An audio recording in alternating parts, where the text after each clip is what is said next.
അപ്പോൾ ഇതുവരെയുള്ള ഭൂമിയുടെ ഒരു രീതി മാറുകയാണ്. ഇനി പതുക്കെ കയറ്റമൊക്കെ ഉണ്ടെന്നാണ് പറഞ്ഞത്. അട്ടയാറ് കഴിഞ്ഞ് നമ്മൾ നേരെ മുകളിലേക്ക് കയറുകയാണ്.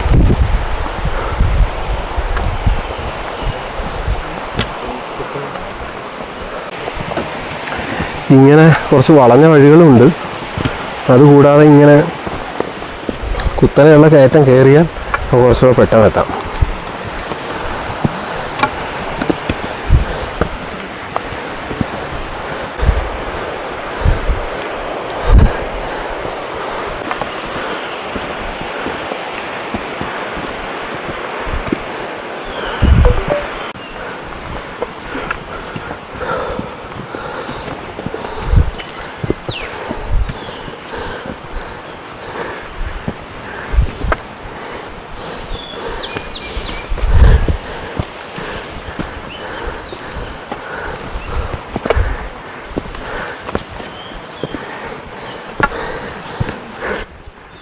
അപ്പോൾ കുറേ മുമ്പ് നമ്മൾ പറഞ്ഞു കേട്ട പുൽമേട്ടിലേക്കാണ് എത്തിയിരിക്കുന്നത്.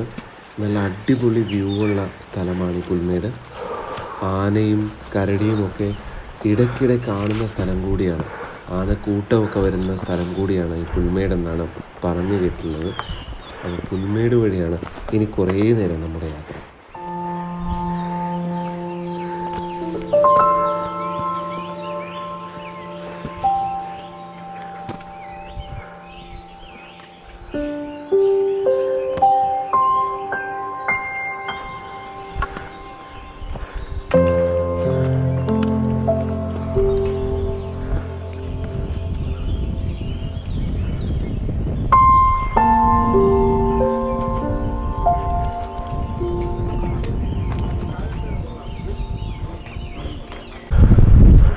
നമ്മളിങ്ങോട്ട് വരുമ്പോൾ ഇവിടെ ഒരു ടയറിൽ തന്നെ അതിരുമല സെഷൻ്റെ ഭാഗമായിട്ടേ ഒരു ക്യാമ്പ് ഷെഡ് ഉണ്ട്, ആൻറ്റി പോച്ചിങ് ക്യാമ്പ് ഷെഡ്. ഇവിടെ നമ്മുടെ ഡോക്യുമെൻറ്റ്സ് എല്ലാം കാണിക്കണം. അതിൻ്റെ ഒരു വെരിഫിക്കേഷൻ ഒന്നുകൂടെ നടത്തും. അതായത് താഴെ നിന്ന് കയറിയവർ എല്ലാവരും മുകളിലെത്തിയിട്ടുണ്ടോ എന്നൊരു കണക്കെടുപ്പിൻ്റെ ഭാഗമായൊക്കെയാണ് ഇതിങ്ങനെ ചെയ്യുന്നത്.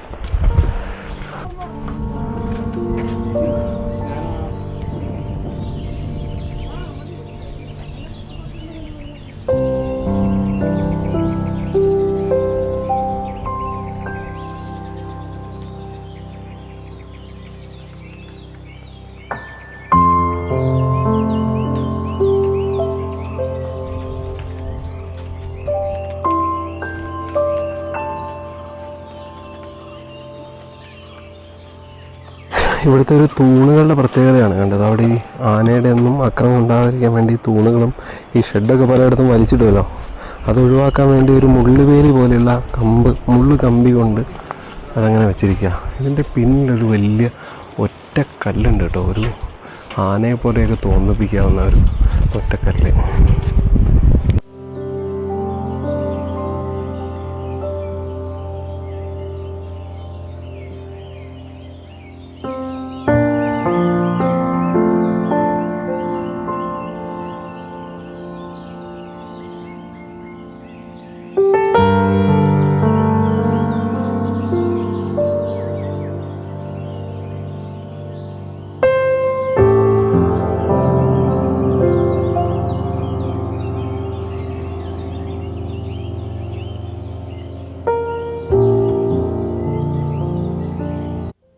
ശരിക്കും പുല്ലുമേടൊന്ന് ആസ്വദിക്കാൻ തന്നെയുണ്ട് കേട്ടോ. കാരണം നമ്മളിങ്ങനെ നടന്നു വരുമ്പോൾ എന്തൊരു ഗംഭീര ലാൻഡ്സ്കേപ്പാണെന്ന് ഓർത്തു പോകും.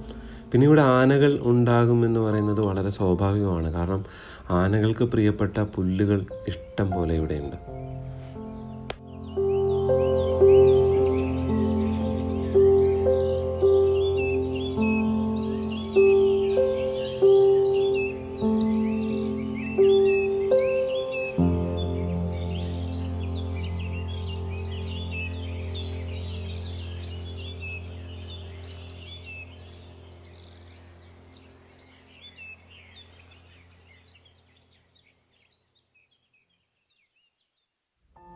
കുറച്ചു നേരം ശബ്ദമൊന്നും ഉണ്ടാക്കാതെ മിണ്ടാതിരിക്കാമെന്ന് തോന്നി.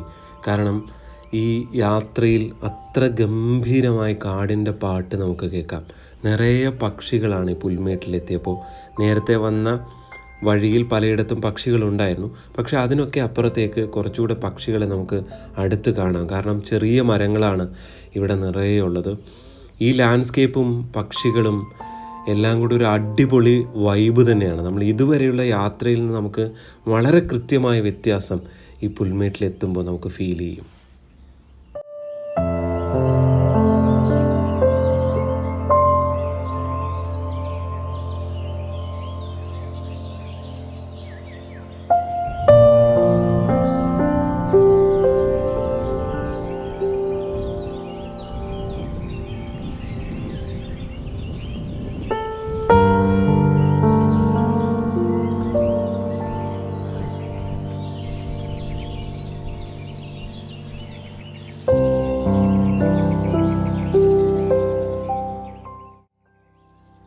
യാത്രയിൽ ഫോട്ടോ എടുക്കാൻ ആഗ്രഹിക്കുന്നവരുടെ ഏറ്റവും പ്രധാനപ്പെട്ട ലൊക്കേഷനിലൊന്നാണ് ഈ പുൽമേട്.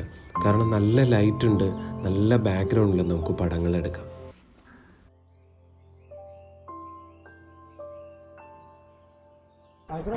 നേരത്തെ ആ ടെറൈൻ കഴിഞ്ഞതോടുകൂടി ഏതാണ്ട് കയറ്റമാണ്. കയറ്റത്തിന് ഒരു പ്രശ്നമുള്ളത്, നമ്മൾ ഭക്ഷണം കഴിച്ചിട്ട് ഒരുപാട് കഴിയും മുൻപാണ് ഈ കയറ്റം കയറാൻ തുടങ്ങിയത്. അപ്പോൾ അതിൻ്റേതായുള്ള ക്ഷീണമുണ്ട്, ഒപ്പം തന്നെ കയറ്റത്തിൻ്റെ ക്ഷീണമുണ്ട്.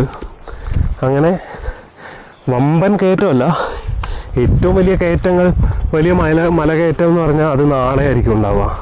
2-ാം ദിവസത്തെ കയറ്റമായിരിക്കും. അതായത് അതിരുമല ബേസ് ക്യാമ്പിൽ നിന്ന് അഗസ്ത്യാർകൂടത്തേക്കുള്ള യാത്രയായിരിക്കും. പക്ഷേ ഇതും ഈ ഒരു സമയമായതുകൊണ്ട് നമുക്ക് കൂടുതൽ ക്ഷീണം തോന്നും.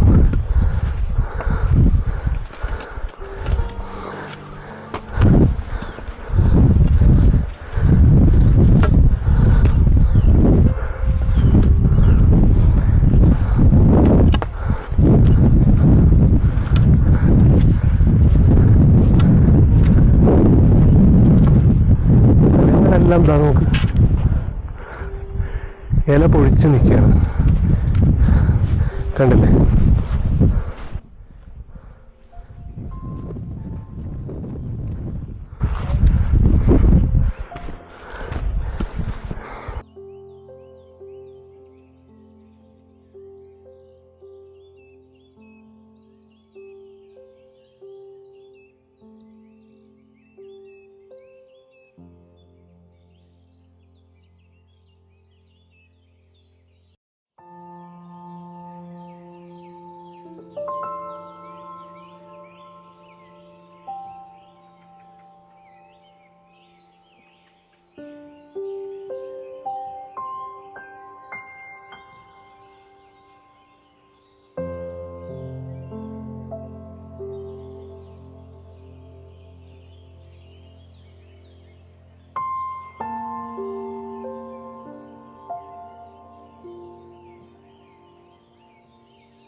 അപ്പോൾ നേരത്തെ നമ്മൾ കണ്ട പുൽമേടൊക്കെ കഴിഞ്ഞ് വീണ്ടും നല്ല തണുപ്പുള്ള മരം ഇങ്ങനെ തണൽ തരുന്ന സ്ഥലത്തെത്തിയിരിക്കുകയാണ്.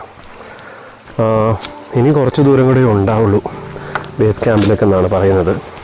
അപ്പോൾ പറഞ്ഞുള്ള അറിവാണുള്ളത്. ഇടയ്ക്കിടയ്ക്ക് പതിവ് പോലെ വീണ്ടും ചെറിയ ചെറിയ അരുവികളുണ്ട്. സമയം എത്രയായി? 3:34. അതിന് സാധാരണ ഒരു കണക്ക് വെച്ച് 4 മണിക്ക് അതിരുമല ബേസ് ക്യാമ്പിലെത്തി ചായ കുടിക്കുക എന്നുള്ളതാണ്. അപ്പോൾ നോക്കാം. ഇതാ വീണ്ടും ഒരു കുഞ്ഞരുവി.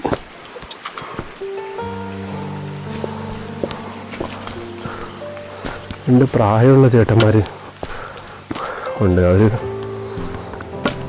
രാവിലെ കുറച്ച് ലേറ്റായി വന്ന് പിന്നെ നമ്മൾ നടക്കുന്നതിൻ്റെ കൂട്ടത്തിൽ തന്നെയുണ്ട്. തമിഴ്നാട്ടിൽ നിന്നുള്ളവരാണ്. കൊള്ളാം. ഇത് തമിഴ്നാടാ? മലയാളമാണോ? എവിടുന്നാ സാറേ? അപ്പോൾ ട്രിവാൻഡ്രം. രണ്ടുപേരും മലയാളികളാണ്. നമുക്കിതൊരു നേരത്തെ വന്നിട്ടുള്ളവരാണ് അവർ.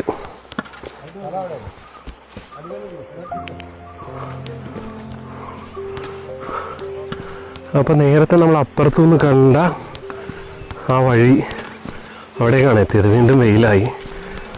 ഇത് താഴെ അങ്ങൂന്ന് ആളുകൾ വരുന്നത് കാണുമോയെന്നറിയില്ല. ആ മലയുടെ സൈഡിൽ കൂടി ഇടയ്ക്കിടയ്ക്ക് ഇങ്ങനെയുള്ള വലിയ കുഴികളുണ്ടല്ലോ. ഇതെന്താ സംഭവം? ആരോടെങ്കിലും ചോദിക്കാം. മുകളിൽ ആളുകൾ ഇരിക്കുന്നുണ്ടോ?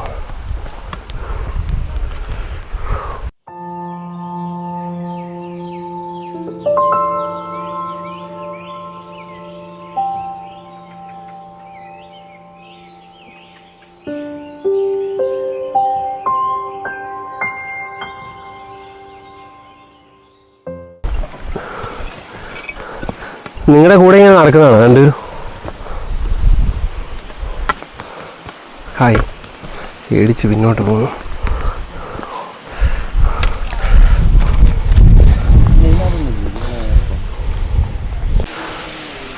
നമ്മൾ കുറച്ചുകൂടെ ഉയരത്തിലെത്തി. ഇനിയും പോകണം. വീണ്ടും കയറ്റമാണ്. 2.5 കിലോമീറ്റർ ദൂരം ഉണ്ടെന്നാണ് പറയുന്നത് അതിരുമല ബേസ് ക്യാമ്പിലേക്ക്. പക്ഷേ ഈ കണ്ടതൊരു ഗംഭീര വ്യൂ പോയിൻ്റാണ്. നമ്മളിങ്ങനെ താഴെ നിന്നുള്ള വഴികളൊക്കെ കാണാൻ പറ്റുന്ന വ്യൂ പോയിന്റ്.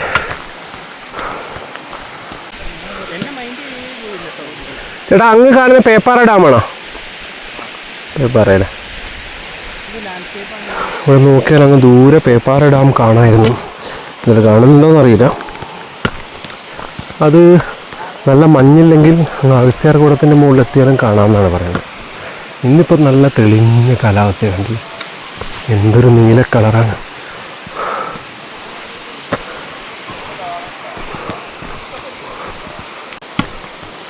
അങ്ങനെ നമ്മൾ എത്തിയത് ഒരു 6ാമത്തെ ക്യാമ്പ് ഷെഡിലാണ്. എന്താ ഇവിടെ ഒരു ബോർഡുണ്ട്. ഏഴുമടക്കൻ തേരി എന്ന് എഴുതിയിട്ടുണ്ട്. മലയാളം അങ്ങനെ തന്നെ ആണെന്ന് വിചാരിക്കണം. വേറെ എഴുമടക്കൻ തേരിയാണോ എന്നറിയില്ല. എന്തായാലും ഇവിടെ ഇങ്ങനെ ഒരു ബോർഡുണ്ട്.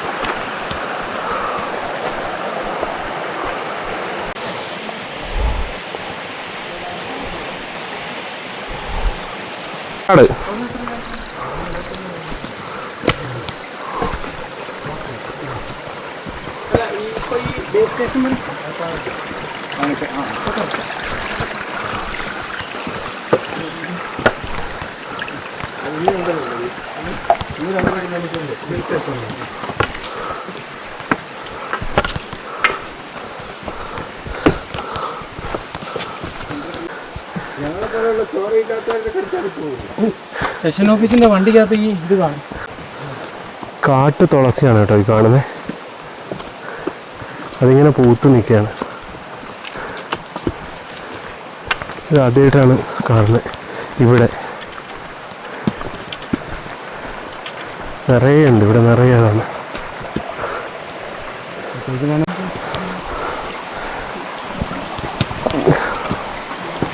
ഇവരിങ്ങനെ നമുക്ക് പ്രൊട്ടക്ഷൻ ഒന്നും കൂടെ ഉണ്ട് കേട്ടോ.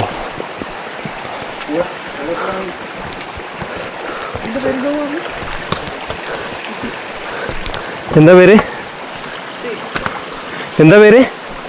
കുട്ടിയോ? പട്ടിക്കുട്ടൻ്റെ പേര് കുട്ടി. ആ ചാടി വരും. ഇനി വീണ്ടും ഒരു ഗംഭീര കയറ്റമുണ്ട് ഏറ്റവും അവസാന ലാപ്പിൽ.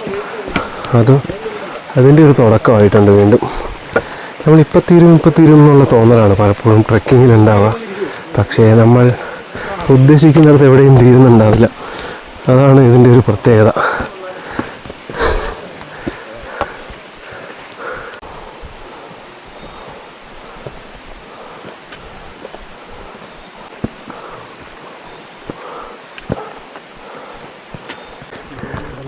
ഇത് ഫുള്ള് കല്ലുകൾ കൊണ്ടുള്ള ടെറൈനാണല്ലോ. ഒരു കല്ലേ ചവിട്ടി അടുത്ത കല്ലേ ചവിട്ടി വേണം പോകാൻ. കംപ്ലീറ്റ് കല്ലുകളാണ്. മുകളിലോട്ട് ഒരു കയറ്റമാണ്. കുട്ടി ഇതാ കൂടെ പോകുന്നുണ്ട്. കുട്ടി മുന്നേ പോകുന്നുണ്ട്. ഹായ് കുട്ടി വേണ്ട, തിരിഞ്ഞു നോക്കി നിന്ന് കേട്ടാ കുട്ടി. ഇതാണ് കുട്ടി കേട്ടോ. മറ്റേത് കറമ്പിയാണ്. കറമ്പിയും കുട്ടി.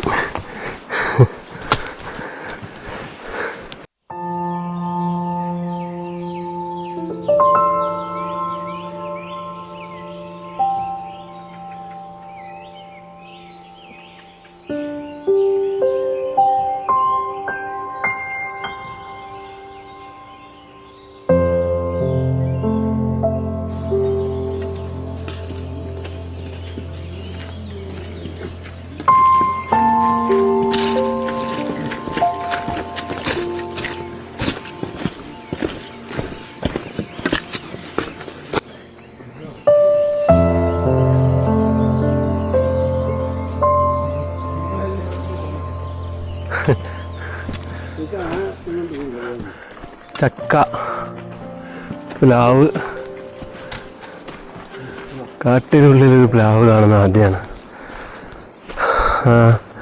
ആനയ്ക്ക് വളരെ നല്ലതാണല്ലോ. ആന ഇതിങ്ങനെ പലയിടത്തും കാട്ടിനുള്ളിൽ പ്ലാവ് വെച്ച് പിടിപ്പിക്കണമെന്ന് നമ്മുടെ മുൻ മന്ത്രി PJ ജോസഫ് ഇടയ്ക്കിടയ്ക്ക് പറയുമായിരുന്നു. കാരണം അങ്ങനെയുണ്ടെങ്കിൽ ആനയൊന്നും പുറത്തിറങ്ങി വരില്ല എന്ന്. കാരണം അതിന് കഴിക്കാനുള്ള ഭക്ഷണം അവിടെ തന്നെ കിട്ടും, പിന്നെ അത് നാട്ടിലേക്ക് വരണ്ടല്ലോ. ഇതായിരുന്നു അദ്ദേഹം.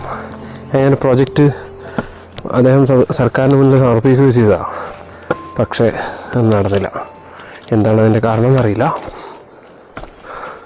അപ്പോൾ നമ്മൾ കയറ്റമെല്ലാം കഴിഞ്ഞ് വീണ്ടും നിരപ്പായ പ്രദേശത്തേക്ക് എത്തിയിരിക്കുകയാണ്. ഇനി കയറ്റമൊന്നുമില്ല എന്നാണ് പറയുന്നത്.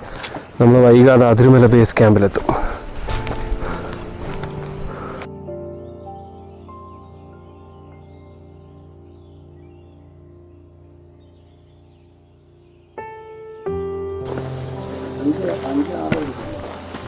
അപ്പോൾ നമ്മൾ ഇതാ അതിരുമല ബേസ് ക്യാമ്പിൻ്റെ തൊട്ടടുത്തെത്തുകയാണ്. ഇവിടെയും ചില വിഗ്രഹങ്ങളും പൂജയ്ക്ക് വേണ്ടിയുള്ളതും ഒക്കെ കാണാം. ഇവിടുന്ന് ഈ ഭാഗത്തേക്കാണ് അഗസ്ത്യാർകൂടത്തിന് പോകേണ്ടത്. നമ്മൾ ബേസ് ക്യാമ്പിലേക്ക് പോകുന്നത് ഈ വഴിക്കാണ്. ബേസ് ക്യാമ്പ് ഇതാ നമ്മൾ എത്തുകയാണ്.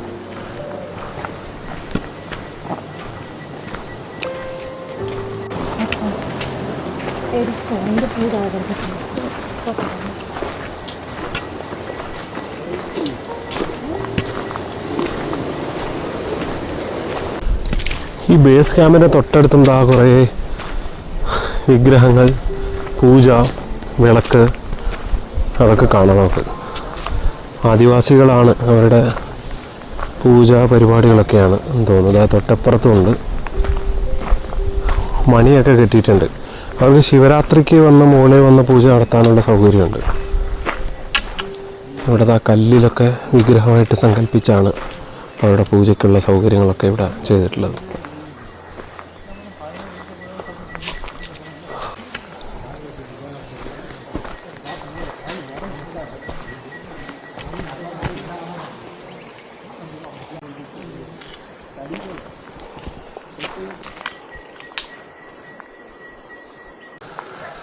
അപ്പോൾ അങ്ങനെ നമ്മുടെ ഒരു ദിവസത്തെ യാത്ര ഇവിടെ അവസാനിക്കുകയാണ്. നമ്മൾ അതിരുമല ബേസ് ക്യാമ്പിൽ എത്തിയിരിക്കുകയാണ്.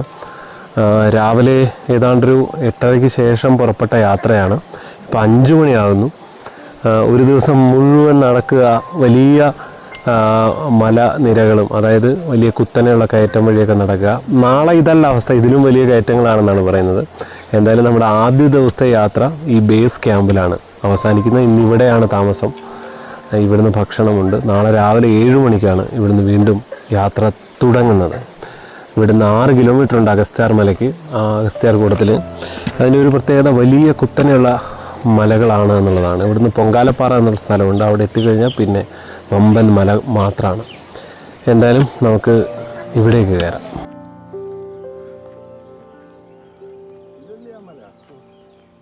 ഏതാ മുകളിൽ കാണുന്ന